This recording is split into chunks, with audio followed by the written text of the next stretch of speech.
Adelante, Victoria, te escuchamos. ¿Ya ven todos la presentación? Sí, ya está. Bueno.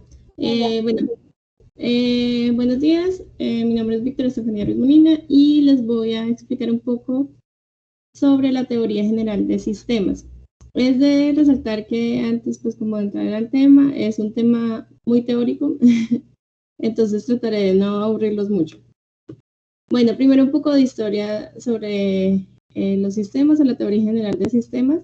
Esta tiene origen desde los procesos filosóficos, desde los procesos como de reflexión, en el que se empieza a identificar un poco cómo funciona, bueno, nuestro medio, y a partir de ver cómo se interrelacionan los aspectos fundamentales de nuestro medio ambiente con nuestro desarrollo como tal. Entonces, tiene su origen en los procesos filosóficos y científicos, como les comentaba, y pues está inherente en el desarrollo social de los seres humanos. La palabra sistema viene de la palabra sistema y que a su vez proviene de la palabra sinistanai, que significa reunir, y de sinistemi, que es mantenerse juntos. Entonces, es muy usual que un sinónimo de sistema puede hacer un conjunto, porque como les comentaba, pues reúne diferentes componentes o aspectos o partes de una manera asociativa. También como este término se le atribuye a George William Friedrich Hegel, a partir del planteamiento de las siguientes ideas, que el todo es más que la suma de las partes, el todo determina la naturaleza de las partes no pueden comprenderse si no se consideran en forma aislada del todo, y las partes están dinámicamente interrelacionadas o son interdependientes. Es decir, bueno, en un mundo en el que nosotros habitamos, pues todo parte a partir de una serie de procesos en cascada, perdón, que, bueno, dependen de uno anterior y pues por ende de uno a futuro. Asimismo, bueno, a partir de eso, se plantea que la teoría general de sistemas se presenta como una forma sistemática y científica de aproximación para representar la realidad y al mismo tiempo como una orientación hacia la práctica estimulante para las formas de trabajo transdisciplinarias. Es muy usual que nosotros relacionemos la teoría general de sistemas a pues el paradigma científico, ya que por ejemplo nosotros utilizamos el método científico para poder responder a nuestros interrogantes ante los fenómenos que observamos. Entonces, la teoría general de sistemas siempre va a estar inmersa en un aspecto o una perspectiva holística, integradora, en donde lo importante son las relaciones que pasan entre las partes y los conjuntos. Y a partir de esto, pues, se genera todo el sistema como tal. Los objetivos originales de la teoría general del sistema son los siguientes: impulsar el desarrollo de una terminología general que permita describir las características, funciones y comportamientos sistémicos, desarrollar un conjunto de leyes aplicables a todos esos comportamientos y promover una formalización matemática de estas leyes. Por ejemplo, nosotros podemos ver que nuestros sistemas naturales se describen normalmente con ecuaciones matemáticas. Esta es una forma de ejemplificar y traer como a la realidad este comportamiento que observamos dentro de la naturaleza. Asimismo, la primera formulación de la teoría general de sistemas, ya como tal, con un concepto mucho más aplicado, se le atribuye al biólogo Ludwig von Bertalanffy, el cual hizo la denominación de la teoría general de sistemas. Para él, la teoría general de sistemas debería constituirse en un mecanismo de integración entre las ciencias naturales y las ciencias sociales, ya que, bueno, desde el pensamiento cartesiano, lo que ha pasado es que hay una tendencia a dividir los procesos o las disciplinas que estudian pues precisamente los fenómenos que nosotros como seres humanos estamos inmersos, y pues sí se hace necesario que haya una buena integración y una buena sinergia entre pues todas estas ciencias y mecanismos para que pueda haber pues un buen resultado de este proceso sistemático, ¿no? Entonces, sobre esas bases se formó en 1954 la Sociedad para The Society for General Systems Research, que ustedes pueden buscarla en internet. Acá vemos como la página de entrada. Y ellos se fundamentaron en los siguientes objetivos. Lo primero es investigar el isomorfismo de los conceptos, las leyes y modelos en varios campos y facilitar las transferencias entre aquellos.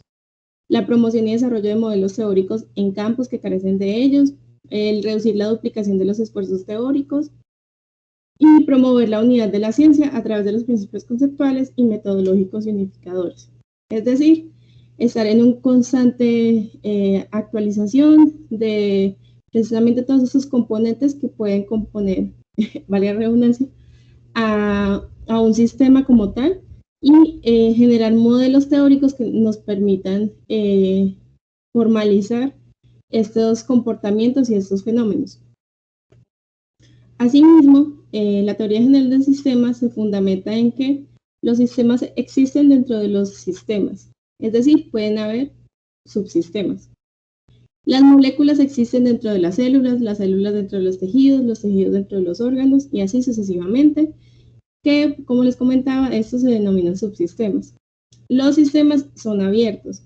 Cuando los sistemas se estudian, el sistema recibe entradas y descargas o salidas, y en consecuencia de los procesos internos, generalmente en aquellos que son continuos. Como les comentaba, en nuestra vida diaria, todos los procesos requieren de un proceso anterior y pues a futuro de un proceso posterior. Entonces, por ejemplo, acá les pongo un ejemplo como el ciclo del agua, ¿no? Que depende pues de todas las partes que conforman el sistema para poder funcionar adecuadamente. Cuando el intercambio del sistema se para, el sistema se desintegra, en consecuencia de la pérdida de energía que alimenta el sistema. Por ejemplo, Victoria. Señor. Pasando tus diapositivas, al menos no aquí en mi pantalla. ¿No? No. De hecho, o sea está... que... Yo tampoco pensé que estaba dando una introducción así. Ay, ¿en serio? Sí, si lo pones en modo display, en modo screen de pantalla. Profe, lo puse en representación de diapositivas y eso era lo que les estaba contando. O sea, ¿en cuál van? ¿En la primera? Ajá, se quedó en la primera. ¿Y ahí? Está en la historia. Bueno, eso era lo que les comentaba. Okay. Eso lo de la teoría general de sistemas. La voy a pasar así, profe, ¿sí? Muy bien, está bien. Ahí sí ven la diapositiva grande. ¿O no tan grande? No, está en modo, no está en modo presentación, está en modo... Es que si la pongo en modo presentación, es que mira que ayer pasó exactamente lo mismo en otra... ¿así? Sí. ¿Así la ven grande? Sí, pero bueno, déjalo. Está bien, se lee. Adelante. Continúa, perdón. Bueno, ay, qué pena, ¿no? Me hubiera dicho desde el principio, yo acá hablando como una loca. Bueno, ¿dónde iba? Acá en los fundamentos. Bueno, acá en los fundamentos. Como les comentaba, cuando el intercambio del sistema se para, el sistema se desintegra, en consecuencia de la pérdida de energía que alimenta el sistema. Digamos que los sistemas también se fundamentan en las leyes de la termodinámica, en que la energía no se crea ni se destruye, sino que se transforma. Entonces, si dentro del sistema no fluye la misma cantidad de energía que lo compone, este va a empezar a tener variaciones y eventualmente se puede desintegrar. Entonces, volvemos otra vez al ejemplo del ciclo del agua. Si en el ciclo del agua, que es por ejemplo algo que estamos observando ahorita, la creación de las ciudades y etcétera, son disturbios precisamente a esas cantidades de energía y de masa que entran dentro del sistema, que eventualmente lo que va a suceder es que ya haya una alteración completa del ciclo y eventualmente pueda haber una modificación completa del sistema. O sea que el sistema va a tender a desintegrarse. Las funciones de un sistema van a depender de su estructura y la complejidad de su interacción. Ejemplo, el caso de los sistemas biológicos y los mecánicos, ¿no? Entre mayor sean sus componentes, va a ser mucho más complejo. Igual los mecánicos, no es lo mismo, por ejemplo, el ejemplo de la bicicleta con una sola velocidad, a cuando ya le ponemos todos los piñones de las 7, 9 velocidades y los 3 platos adelante. Cambia la complejidad de nuestro sistema. Otro ejemplo son los tejidos musculares y su contracción por su estructura celular. Bueno, entonces ya entrando como un poco más en materia, finalmente, ¿qué es un sistema? Hay múltiples definiciones de un sistema, va a depender de la disciplina a la cual pues nos dirijamos. Acá puse algunas como interesantes. Entonces, por ejemplo, en las definiciones más corrientes se identifican los sistemas como conjuntos de elementos que guardan estrechas relaciones entre sí, que mantienen al sistema directo o indirectamente unido de modo más o menos estable y cuyo comportamiento global persigue, normalmente, algún tipo de objetivo. Por ejemplo, la teología, que es pues el estudio del todo, ¿no? Pues del cosmos, de saber qué pasa, por qué estamos aquí y etcétera, ¿no? También un sistema es algo que fundamenta su existencia y sus funciones como un todo mediante la interacción de sus partes. También puede ser que un sistema pueda ser definido como un conjunto integrado de partes relacionadas estrechas y dinámicamente que desarrolla una actividad o función y está destinado a alcanzar un objetivo específico.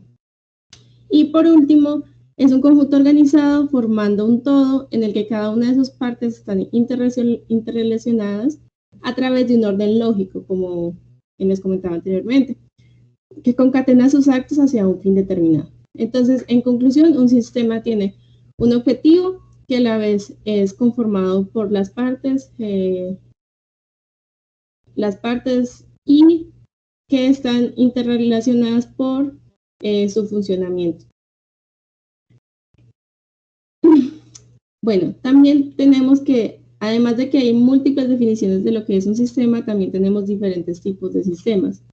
Tenemos los sistemas abiertos, que se tratan de sistemas que importan y procesan elementos, pues energía, materia e información de sus ambientes, y esta es una de las características propias de todos los sistemas vivos. Que un sistema sea abierto significa que establece intercambios permanentes con su ambiente, intercambios que determinan su equilibrio, eso es muy importante, y su capacidad reproductiva o continuidad, como les comentaba. Si no tiene una continuidad, pues el sistema va a tender a su desintegración. Entonces, acá vemos algunos ejemplos: la entropía negativa, la teleología, la morfogénesis, la equifinalidad. Asimismo, existen los sistemas cerrados. Entonces, un sistema cerrado es cuando ningún elemento de afuera entra y ninguno sale fuera del sistema. Estos alcanzan su estado máximo de equilibrio al igualarse con el medio, entropía, equilibrio. En ocasiones, el término sistemas cerrados también aplica a sistemas que se comportan de una manera fija, rítmica o sin variaciones, como sería el caso de los circuitos cerrados. Es muy común que nosotros en termodinámica siempre trabajemos de una manera muy teórica con los sistemas cerrados, ¿no? Porque son perfectos, no hay pérdidas de energía ni de masa, entonces nos permiten hacer cálculos mucho más precisos en consideración con los sistemas abiertos, ya que los sistemas abiertos tienen precisamente muchos componentes que nosotros no podemos calcular. También existen los sistemas cibernéticos. Estos son aquellos que disponen de dispositivos internos de autocomando o autorregulación que reaccionan ante informaciones de cambios en el ambiente. elaborando respuestas variables que contribuyen al cumplimiento de los fines instalados en el sistema. También se le puede decir que tienen retroalimentación o homeorrosis. Pues los sistemas cibernéticos, pues todos tenemos en nuestras casas un sistema cibernético, el celular, el computador. Ahorita hay pues electrodomésticos inteligentes, etcétera, ¿no? También existen los sistemas triviales, que son sistemas con comportamientos altamente predecibles. Responden en un mismo output cuando reciben el input, es decir, cuando responden una misma salida cuando reciben una misma entrada correspondiente. Es decir, no modifican su comportamiento con la experiencia. Un caso de esto puede ser una máquina que esté diseñada para hacer cepillos de dientes. Bueno, la máquina está diseñada para hacer cepillos de dientes. Siempre debe tener la misma cantidad de material que entra para hacer los cepillos de dientes, las celdas, no sé, el plástico, el bambú ahorita que están haciendo con madera. Y siempre vamos a obtener de ahí un cepillo de dientes, ¿no? A menos que pues se modifique completamente su sistema cibernético. Entonces, pues ya cambiaría a ser otro tipo de sistema. Y bueno, finalmente también existen los subsistemas, que se entienden por subsistemas a conjuntos de elementos y relaciones que responden a estructuras y funciones especializadas dentro de un sistema mayor.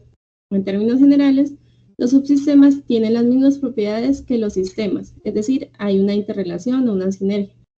Y su delimitación es relativa a la posición del observador de sistemas y al modelo que se tenga de estos.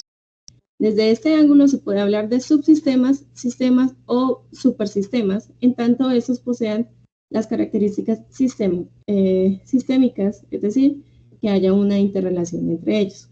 Es decir, nosotros podemos decir que, por ejemplo, el sistema cardíaco, que todos tenemos un sistema cardíaco, los seres humanos, está inmerso, sería un subsistema, el subsistema cardíaco, porque está inmerso dentro del sistema corporal, es decir, de nosotros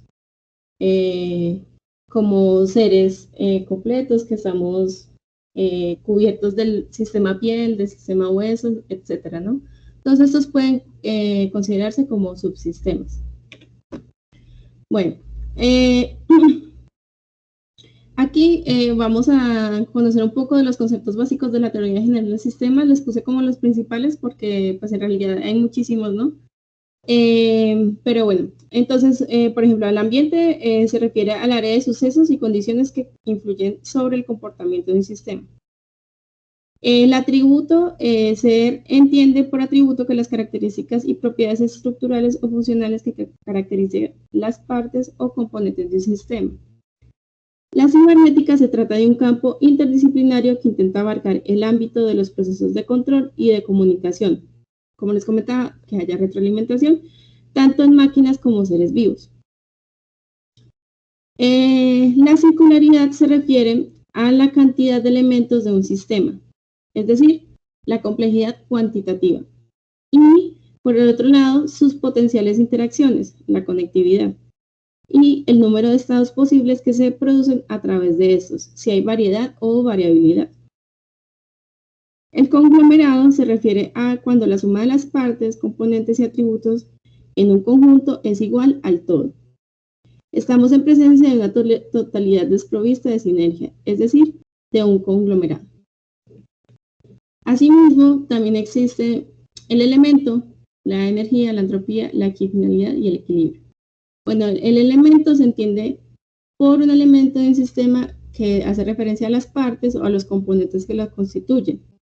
Si volvemos al ejemplo de la bicicleta, estos elementos podrían ser el pedal, la biela, la cadena, bueno, los platos, las llantas, los rines, el manubrio, el marco de la bicicleta, el sillín, todos esos hacen parte, son elementos.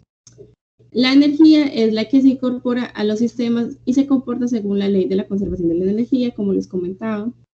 Lo que quiere decir que la cantidad de energía que permanece en un sistema es igual a la suma de la energía importada menos la suma de la energía exportada, la entropía y la negentropía.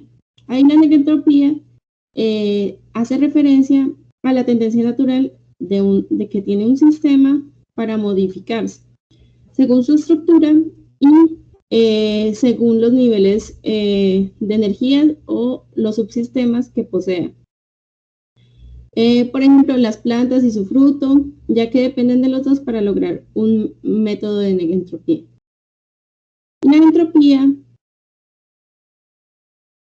es el segundo principio de la termodinámica y establece el crecimiento de la entropía, es decir, la máxima probabilidad de que los sistemas en su progresiva desorganización y finalmente su homogeneización con el ambiente. También a la entropía se le denomina el caos, ¿no? Qué tan variable, qué tan desorganizados nuestros componentes que forman a nuestros sistemas. Aquí es algo importante, ¿no? Que dentro de los sistemas que son cerrados, estos están irremediablemente condenados a la desorganización, ya que, como les comentaba, pues no hay entradas ni salidas, sino que es una recirculación de sus elementos. La equifinalidad se refiere al hecho de que un sistema vivo, a partir de distintas condiciones iniciales y por distintos caminos, llegan a un mismo estado final. Y el equilibrio se refiere a los estados sistémicos que pueden ser alcanzados por los sistemas abiertos por diversos caminos. Esto se denomina equifinalidad y multifinalidad. La mantención del equilibrio en sistemas abiertos implica necesariamente la importación de recursos provenientes del ambiente. Por ejemplo, volvemos al caso de la bicicleta. Si nosotros no le imprimimos pues fuerza de nuestras piernas, pues la bicicleta no se va a mover. Por ende, para que la bicicleta se mueva, siempre debe haber o un humano o un motor, o etcétera, algo que le imprima energía para poder moverse. Otros conceptos básicos de la teoría general de sistemas es, bueno, la estructura, que esto se refiere a las interrelaciones más o menos estables entre las partes y componentes de un sistema, que pueden ser verificadas en un momento dado. Esta, pues, constituye la estructura de un sistema como tal.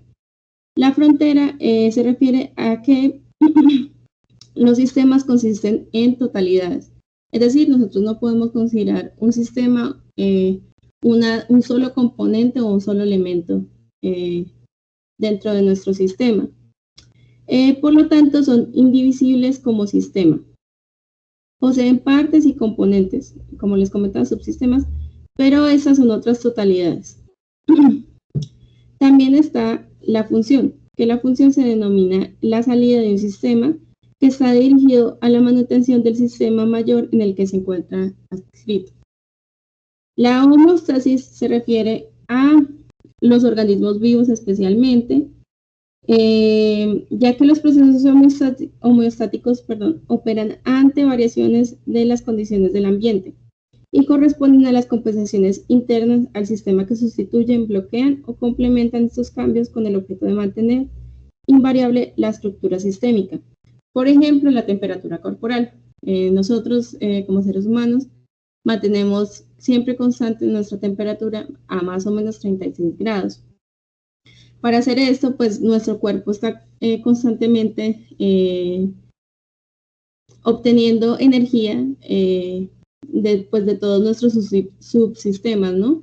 Y una parte pues también regulatoria de esa temperatura es mantenerla activa, por ejemplo, con alimentos, ¿no?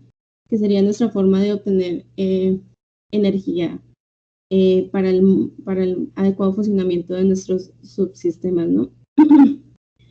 Y finalmente, pues tenemos la información, que la información pues tiene un componente distinto al de la energía, pues su comunicación no elimina la información del emisor o fuente, y en términos formales, la cantidad de información que permanece en un sistema es igual a la información que existe más la que entra. Es decir, hay una forma de agregación neta en la entrada y la salida no elimina la información del sistema. Dentro de un sistema, la información es lo más importante que se tiene, ¿no? Ya que esta es la que pasa a través de los elementos o componentes del sistema. Acá podemos observar algunos ejemplos pues, de sistemas. Por ejemplo, la vida, ¿no? La vida tiene unas entradas que, por ejemplo, la energía exterior, ¿no? Si tomamos una planta, pues la energía exterior se referiría, por ejemplo, al sol. Las plantas hacen fotosíntesis y pues hay muchos otros procesos o subsistemas que se ven derivados de esta toma de energía, ¿no? Pero posteriormente hay una muerte de la planta y nuevamente hay vida, ¿no? Porque hubo procesos de reproducción, como les comentaba, que hace parte también de las sinergias o la continuidad del sistema y así sucesivamente, ¿no? También podemos observar, por ejemplo, cuando hay una retroacción de los árboles, por ejemplo, que ellos toman los minerales, el agua del suelo, ¿no? Pero eventualmente, a partir de las hojas, de los frutos, de las semillas que caen al suelo, pues vuelve otra vez al suelo. Acá podemos, por ejemplo, observar la organización a la que normalmente tienden los sistemas naturales. Por ejemplo, una cuenca hidrográfica. No sé si alguna vez habían visto cómo se organizaba una cuenca hidrográfica, pero entonces observamos estas ramitas de la parte superior, que estas se toman como cauces de nivel 1 o las más pequeñas, ¿no? Y por ejemplo, esta 1 y 1 forma una de nivel 2. 1 y 1 forma una de nivel 2. Estas dos forman una de nivel 3. Así hasta formar la cuenca, el orden de la cuenca, y entonces, por ejemplo, a esta cuenca se le da el mayor número, ¿no? A partir de la sumatoria de sus partes. Y entonces, por ejemplo, se puede decir que esta cuenca es de nivel 5, ¿no? Y eso va a tener unas implicaciones en su organización, en la cantidad de componentes que tiene este sistema y asimismo en la información que pasa a través de este sistema. También podemos observar pues el tema de los umbrales, que también es una manera de medir el comportamiento de un sistema, por ejemplo, de la población respecto al tiempo, ¿no? Bueno, si recordamos un poco de las clases, ¿no? Acá hay un crecimiento de la población que se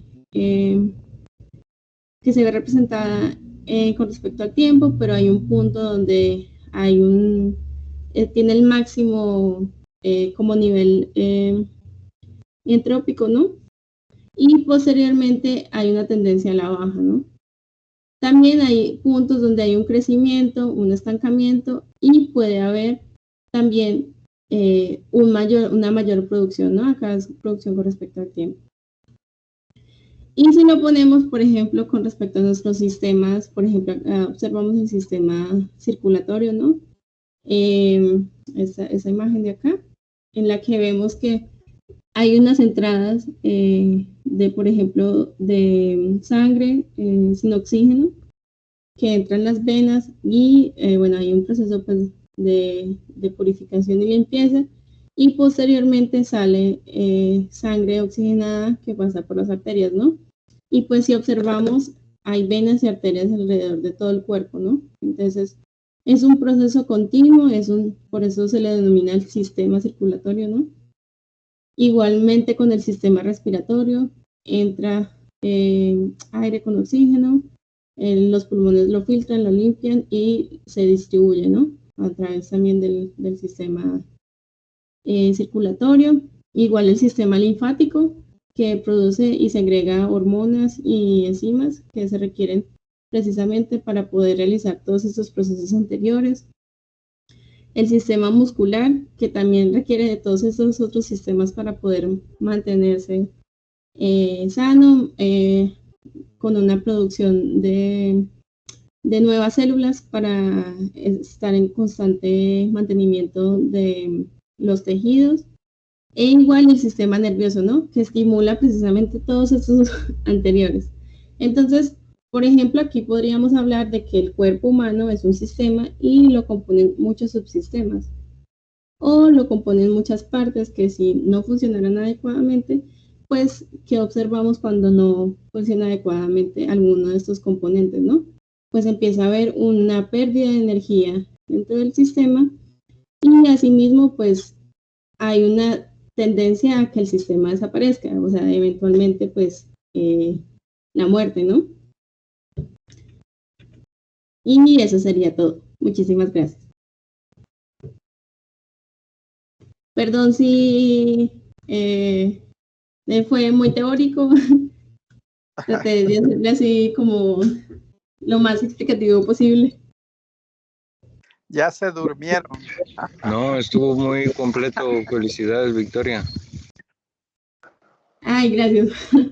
Me demoré mucho. No, Lo necesario.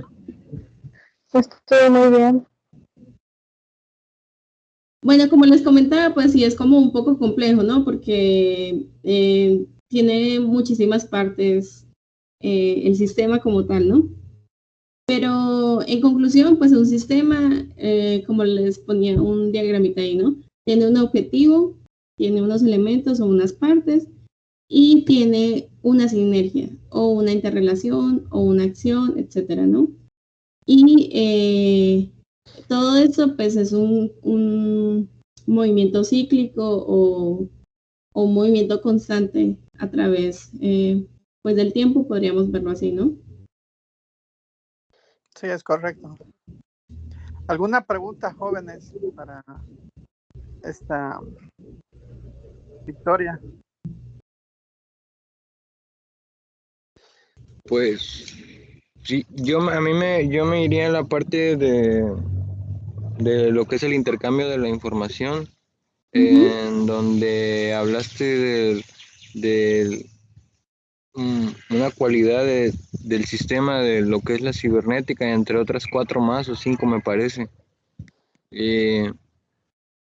Por ejemplo, en el intercambio de la información entre los sistemas, cuando existe intercambio de información, siempre el sistema tiene que conocer, el sistema tiene que conocer el significado de esa información, de esos caracteres, para poder, digamos que, modificarse. ¿Cómo habías dicho que era lo contrario de entropía? ¿Negentropía? Ajá, negentrópicamente. Bueno, pues como les comentaba, ¿no? Por ejemplo, para que sea considerado un sistema, necesariamente tiene que haber información que se está enviando, ¿no? Con respecto a los sistemas cibernéticos que me preguntas, ¿cierto? ¿Sí te entendí bien? Sí. Ah, bueno. Claro, es decir, debe haber un lenguaje como generalizado o la información debe estar de una manera tal que las entradas y las salidas, sobre todo las entradas, puedan entenderse. Por ejemplo, eso lo vemos cuando programamos en computador, ¿no? Hay muchísimos tipos de lenguaje. Si nosotros utilizamos, no sé, un lenguaje tipo C, para un programa, por ejemplo, ahorita R, R tiene la pantalla original es para lenguaje tipo C, ¿no? Pero ahorita ellos sacaron otra forma más fácil de hacerla que es el RStudio, ¿no? Entonces, si tú en RStudio puedes programar con lenguaje tipo C o con lenguaje, no me acuerdo cómo se llama, pero no es lenguaje tipo C. Pero tú en la otra plataforma no puedes hacerlo sino con lenguaje tipo C. Porque la programación, la información que tiene para poder procesar ese mensaje del sistema no es compatible. Entonces tú no vas a tener ninguna salida de información. O sea, el mensaje se va a quedar retenido en el sistema cibernético. Pienso que es lo mismo cuando sucede cuando tú tienes una máquina o un equipo en la cual tú tienes ciertas instrucciones, por ejemplo en un idioma, ¿no? y definitivamente no puedes traducirlo, no puedes saber cómo funciona, entonces no vas a saber cómo hacer funcionar la máquina, es decir, cómo introducir la información que quieres que procese. Yo lo veo pues como desde ese punto de vista. Entonces, Victoria, ¿nada más aplicaríamos los sistemas cibernéticos a las máquinas? Sí, o sea, pues digamos que los sistemas cibernéticos precisamente hacen referencias a las máquinas, sobre todo. Precisamente porque hay un flujo de información y control de la comunicación que tú no tienes, por ejemplo, en un sistema, no sé, por ejemplo, en un ecosistema, ¿no? Es muy difícil que tú puedas controlar completamente todos los elementos de un ecosistema por la complejidad de sus elementos. Bueno, voy a comentar algo sobre los sistemas, los agroecosistemas. Los agroecosistemas, según Juan Pablo Martínez Dávila, es un sistema cibernético por la simple razón de que tiene un controlador. Ajá. Esos son los sistemas cibernéticos. Antiguamente se aplicaba nada más ese término a los sistemas electrónicos, principalmente a las computadoras, pues porque tenían sistemas de control, ¿no? Automáticos. Entonces aquí en yo creo que más bien es por extrapolación o por analogía que se usó ese término a los agroecosistemas, porque en sí, pues, el hombre es considerado como el controlador, aparentemente, pues, y digo aparentemente porque, si ustedes recuerdan, hay eventos meteorológicos que Sí, no claro. puede controlar el hombre. Entonces, por ejemplo, si viene un huracán, una sequía, una plaga, un terremoto, una inundación, pues no los puede controlar el hombre. Entonces, ahí la función de controlador, pues, está muy alejada, ¿no? Ahí deja de la función de controlador porque pues ya no, el hombre no puede hacer nada, se pierden las cosechas, se pierden los rendimientos, se reducen los rendimientos, perdón. Y muchas cosas suceden, ¿no? Entonces ya no tiene control el hombre. Entonces habría que analizar bien si realmente a veces el hombre tiene el control o no. Pero bueno, de acuerdo a Juan Pablo, es un sistema cibernético. Y en cuanto a la información, pues sí es importante, es una parte de las entradas a los sistemas, o en este caso a los agroecosistemas. Acuérdense que la asesoría,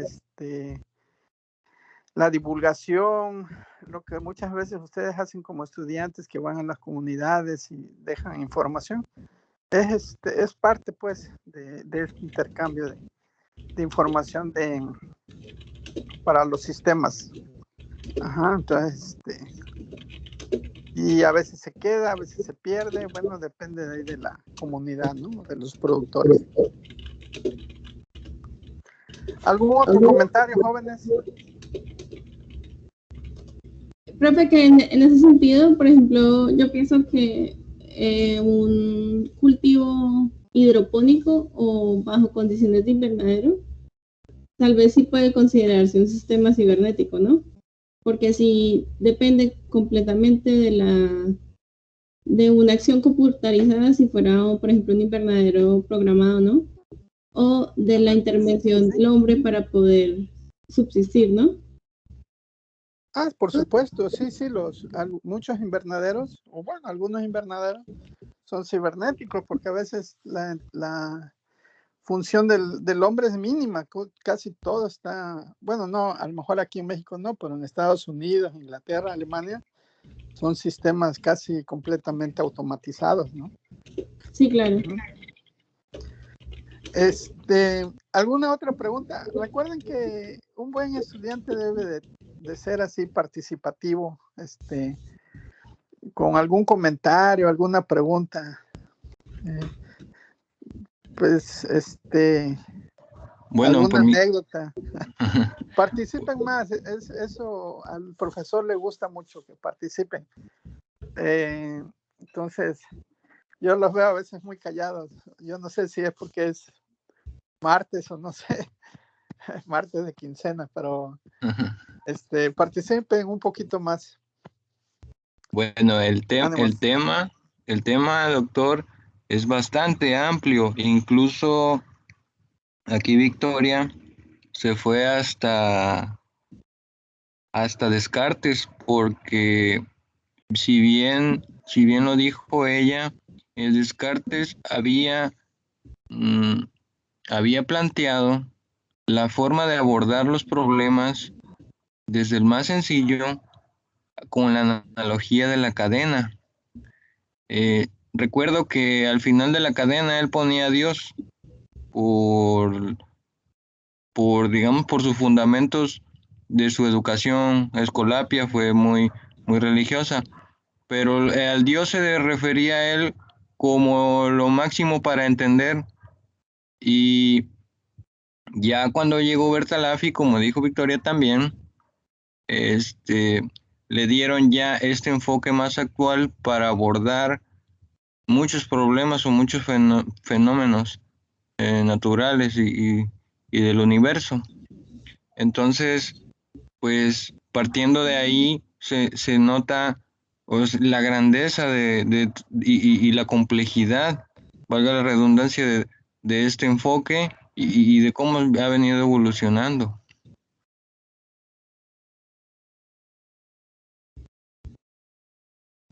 Sí, es correcto. Es un tema bastante amplio. Y bueno, pero alguien lo tenía que tomar. Ahora, fíjense, no sé si han visto las noticias, pero ahorita le dieron premio Nobel a 3 investigadores, uno de origen japonés, pero es americano. Ajá, sobre sus estudios en los sistemas complejos y la meteorología. Ese tema lo vamos a ver después, sobre la complejidad, los sistemas complejos. Hay mucho que decir, jóvenes, sobre esto de sistemas y agroecosistemas. Por ejemplo, a mí me llama la atención lo de la definición de sistema.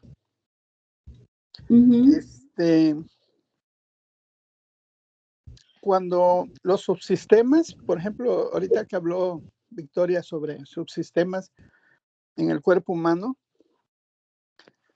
ustedes pueden volver los sistemas. Ajá. Porque incluso ella dijo sistema nervioso, sistema óseo, sistema digestivo.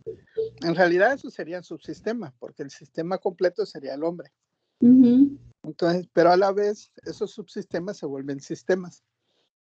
Y así sucesivamente. O sea, ustedes pueden volver un subsistema sistema. Eso lo pueden hacer, como les diré, para un mejor estudio. Acuérdense que los conceptos nos ayudan para estudiar las cosas, definir las cosas y tener un mejor entendimiento. La vez pasada hubo una conferencia de una teniente ¿cómo se llama? Riesgos costeros en el Golfo de México. Ajá. No, a ver, espérame,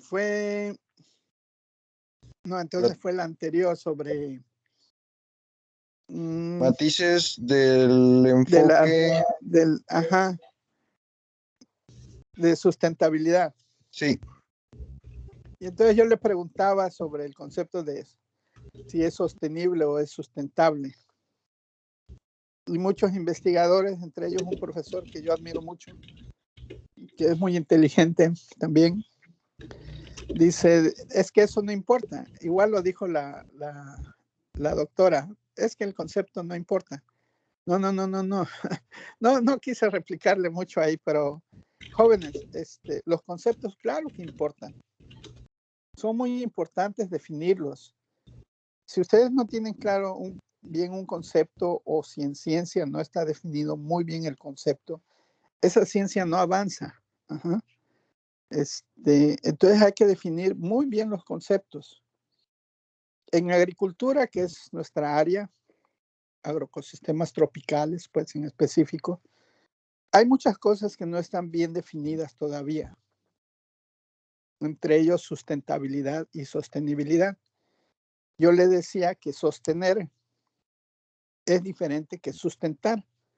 Si ustedes le preguntan a un físico, pues les va a decir que es diferente sustentar que sostener. Sostener es mantener en equilibrio, pues nada más con energía estática. Y sustentar es mantener dinámicamente en equilibrio un sistema, con energía cinética.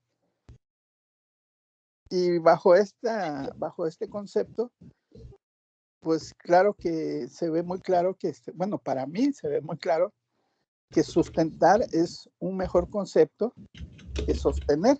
Entonces, la palabra correcta para los agroecosistemas sería agricultura sustentable.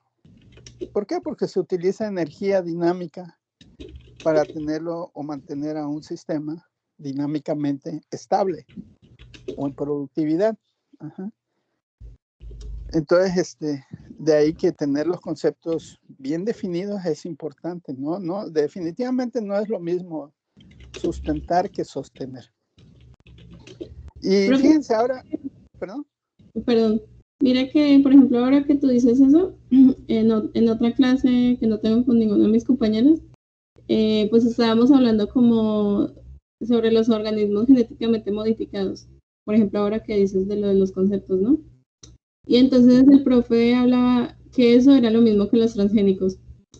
Y entonces yo le dije, no, profe, pero uno no puede hablar que las dos cosas son lo mismo, ¿no? Y como que él se puso como bravo, ¿no? Porque le dije que no se podía hablar de lo mismo. Yo le dije, no, profe, es que por eso también tenemos un proceso, precisamente esta información que debe circular es una información que va dañada, que no va adecuadamente, porque por eso sí es muy importante tener como los conceptos claros, ¿no? Claro, sí. No confundir una cosa con la otra. Claro. Fíjense que yo me di cuenta apenas, no hace mucho, porque invité a un profesor, creo que uno de ustedes está en el curso de Sistemas de Información Geográfica. Uno de ustedes, ¿verdad? Creo. Y ¿De Sistemas de Información Geográfica no? ¿No? Sí, creo que sí. Bueno, a lo mejor estoy confundiendo, pero invité a un profesor de Montecillos y dimos el curso. Entonces él empezó como 2 meses después que yo. Y yo había dado una parte de información y y me tenía un poquito preocupado eso porque él iba a empezar más tarde. Pero cuando él empezó, los mismos términos, las mismas definiciones que yo ocupé, él las ocupó.